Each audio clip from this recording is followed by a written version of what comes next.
Hi hello नमस्कार, मैं हूँ सोनल पोखरना नहार और आप सभी का स्वागत है स्मार्ट कॉमर्स हब में। दोस्तों, अब हम लोग बढ़ने वाले हैं अगले चैप्टर की तरफ, जिसका हेडिंग है डेप्रिसिएशन। एक्चुअली बिजनेस कैरी करते वक्त हम लोग अलग अलग प्रकार के फिक्स्ड असेट्स का इस्तेमाल करते हैं, जैसे land and building, plant and machinery, furniture, vehicles etcetera.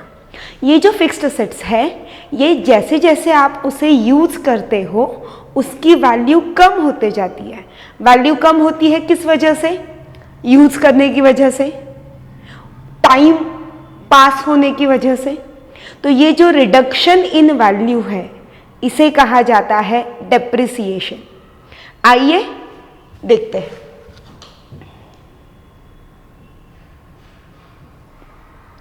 In daily life, we use many assets which could be tangible or intangible. Such assets have their own life.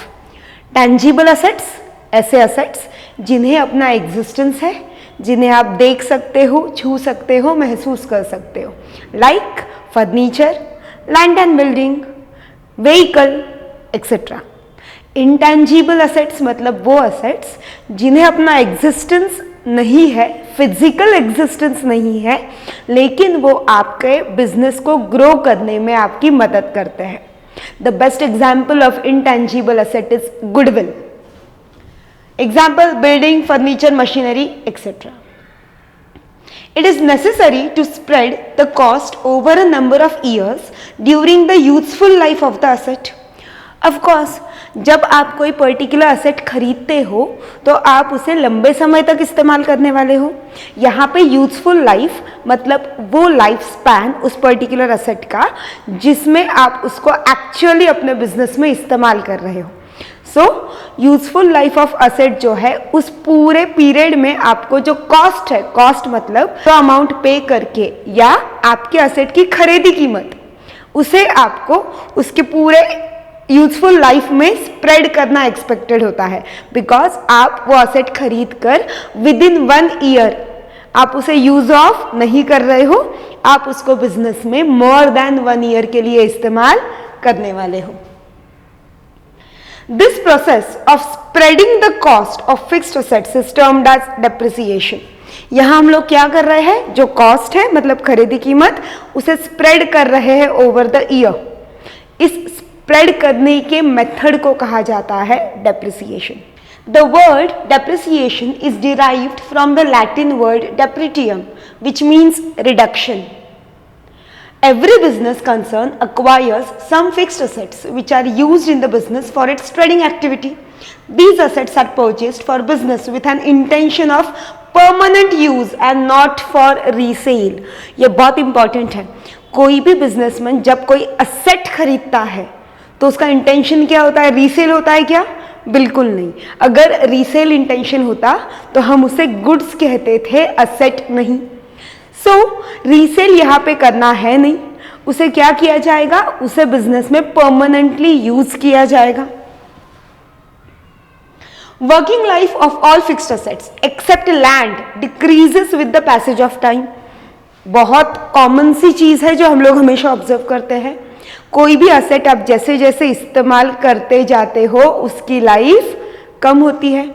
For example, हमारे घर में का या हमारे बिजनेस में का furniture, आप जितने सालों तक उसे कंटिन्यूअसली यूज करोगे, ऑफ कोर्स उसकी जो लाइफ है, उसकी जो यूजेबल लाइफ है, वो कम कम कम होते जाने वाली है। सिर्फ लैंड, ये एक ही असेट ऐसी है जिसकी लाइफ कभी भी कम नहीं होती, उसकी वैल्यू कभी भी कम नहीं होती। And hence land is non depreciable asset. हम लोग लैंड पर किसी भी प्रकार का डेप्रिसिएशन चार्ज नहीं करते, बिकॉज लैंड की वैल्यू डे बाय डे बढ़ने वाली है। सो इट एप्रिसिएट्स, उसकी वैल्यू में इंक्रीज होता है, रिडक्शन नहीं। The value of these assets decrease every year.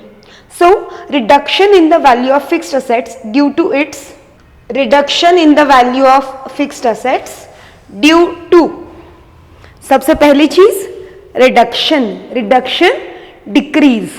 Decrease हो रहा है। किस चीज में हो रहा है? फिक्स्ड एसेट्स के वैल्यू में, और किस वजह से हो रहा है? Due to its wear and tear. Wear and tear. अब सबसे पहले वेयर एंड टेयर इस कॉन्सेप्ट को समझेंगे। वेयर एंड टेयर का मतलब होता है इस्तेमाल करने की वजह से उस पर्टिकुलर असेट की जो भी टूट फूट हो रही है या वो असेट जो खराब होने वाली है, ऑटोमेटिकली उसकी वजह से उसकी वैल्यू रिड्यूस हो जाएगी।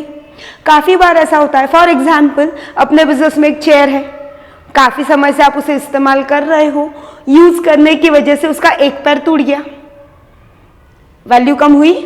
ऑफकोर्स हुई। अब वो चेयर सिर्फ कोई भंगार वाला लेने वाला है, बाकी उसे मार्केट में वैल्यू नहीं बचेगी। तो कंटिन्यूस यूज़ की वजह से आपकी असेट में जो खराबी आ जाती है, आपके असेट की कंडीशन जो खराब होती है, वो भी उसकी वैल्यू कम करने में एक वेयर एंड टेयर के साथ एक और रीज़न है, दैट इज़ एक्चुअल यूज़। आप असेट जितनी इस्तेमाल करोगे, जितना ज़्यादा उसे यूज़ करोगे, ऑफकोर्स उसकी वैल्यू कम होती जाएगी। आपने डिसाइड किया कि आपको एक कार खरीदनी है। अगर आप न्यू कार खरीद रहे हो तो कॉस्ट, और आप सेकंड हैंड कार खरीद रहे हैं तो कॉस्ट। ऑफकोर्स अगर आप सेकंड हैंड असेट खरीद रहे हो, सेकंड हैंड कार खरीद रहे हो, तो आपको लगने वाली कॉस्ट कंपैरेटिवली कम होगी। ये कम क्यों हुई? बिकॉज उस कार को ऑलरेडी यूज़ किया गया है। So the main reasons of depreciation are wear and tear and actual use. Depreciation is defined as shrinkage in the value of an asset due to wear and tear, passage of time or obsolescence. Unless depreciation is charged to the revenues, the true income of the business cannot be ascertained properly and we cannot make provision for the replacement. Okay. Depreciation के अलग अलग reasons हैं जो हम लोग आगे detail में पढ़ेंगे। यहाँ पे मैं एक बहुत इम्पॉर्टेंट चीज़ आपको समझाना चाहूँगी कि डेप्रिसिएशन को क्यों चार्ज किया जाता है। प्लीज़ ध्यान से सुनिएगा, समझिएगा। डेप्रिसिएशन ये एक नॉन कैश एक्सपेंडिचर है। जी हाँ, नॉन कैश एक्सपेंडिचर का मतलब ऐसा होता है कि वो खर्चा एक्चुअल आपका खर्चा है या आपका लॉस है, लेकिन आपको एक्चुअली कैश में किसी व्यक्ति को पेमेंट नहीं करना है। फॉर एग्ज़ाम्पल, आपके बिजनेस में कुछ लोग काम कर रहे हैं, उनकी सैलरी आपको एक्चुअली पे करनी पड़ेगी, लेकिन डेप्रिसिएशन एक ऐसा खर्चा है, एक ऐसे प्रकार का कॉस्ट है जो आपके असेट की वैल्यू रिड्यूस तो 100% कर रहा है, लेकिन वो आपको एक्चुअली किसी को कैश में पे नहीं करना है।